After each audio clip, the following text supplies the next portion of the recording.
ran across competition chairman, ladies and gentlemen. I was born a lady. I was well brought up, and I always was taught the right thing by my mother.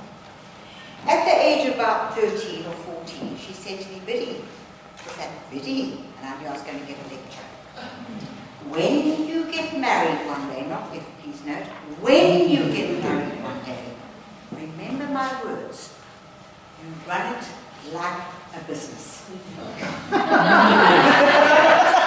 Just like a business. You are business partners. Remember my words. And I bought into it because my mother really cared. She wanted me to succeed and to be happy in life. This I knew. So I started market research, not very early age, but not quite enough. And so it came to pass that I met my business partner. And after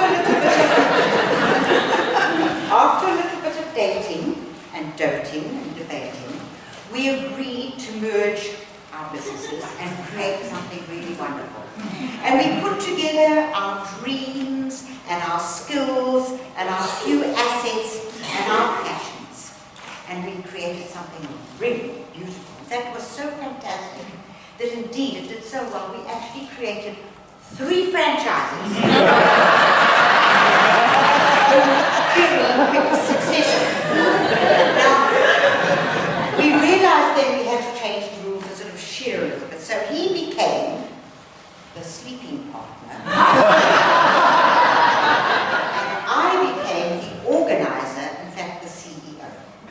And we tried to run this very well. It was very, very difficult. You can understand this. Because these little miners with an E, they never stopped demanding and striking. They wanted food, they wanted this, they did nothing, they were lazy, there was sibling rivalry, it never stopped. It was so bad that my partner started to say, listen, these are eating away at the finances of this company. We're not going to survive unless we do something. He lacked sleep and he got nasty and he used to sleep elsewhere because we couldn't handle sleeping at home because he couldn't sleep. He also started investing in other companies.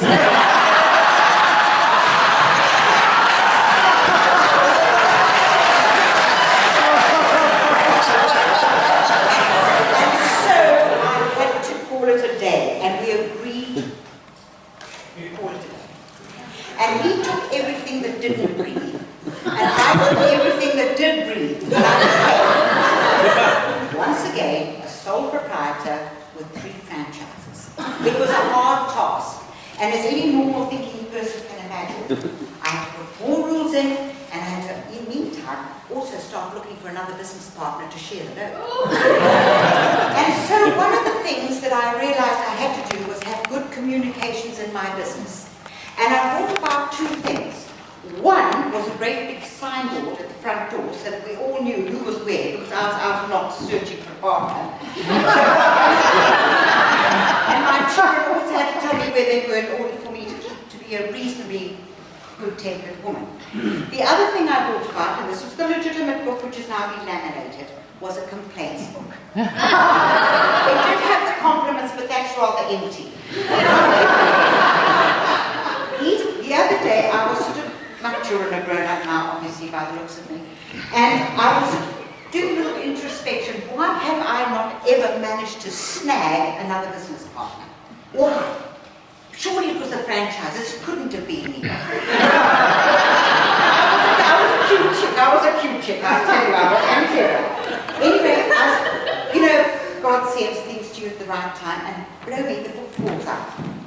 And it's my complaints book. And I'd just like to share a few complaints and explain a few to you.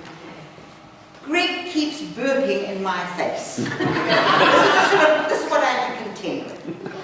Angela pinched me, dug through my doll on the roof. You must stop teasing. Don't switch the light on and off in the bathroom. Here's a nice one. Mummy tried to stab me with a bride hook. I wasn't good at bride, but if they start lighting magazines when I'm lighting a bride, stop it! Left on the side of the road, left on the side of the road. Quite a few of those, even one of me, I think.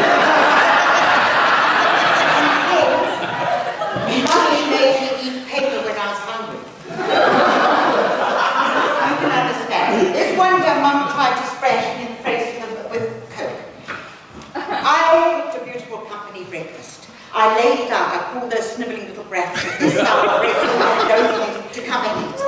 Please get the Coke. One fetches it. Bring it back, pour it. Angela, get the glasses.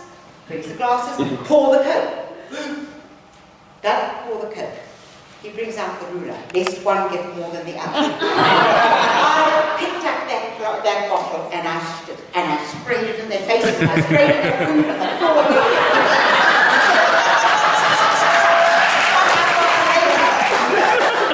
I only called them lazy little fatherless children. To make matters worse, I one day found a man, oh Lord, it was really in my hands. And he had a big franchise. I said, right, I'm going out tonight. And I said to my franchises, I'm going out. And Doug, the youngest one, had to finish off a project, which was to wash our dog called Willie, a beautiful dog, and to finish his job referring project, which was a round K-light wall with little wires with little ballies, which were planets. And I said, when I come back home, if you haven't finished this part, I'm going to pull you out of bed and I'm going to knock the number 2 out of you. Do you understand? Yes. And I dined and I loved and I kissed and everything was fine. And I really had this in my hand, so help me, I swear to you all, it was in my hand. And I came back home and I was almost walking with this finger out because I was so sure it was going to be. I walked onto the veranda and I stood by the front door. And I looked into his eyes, and as I did, I saw his face change. And here on the wall, on the signboard, Douglas has written, Dear Mum, I have washed Willie and varnished my walls.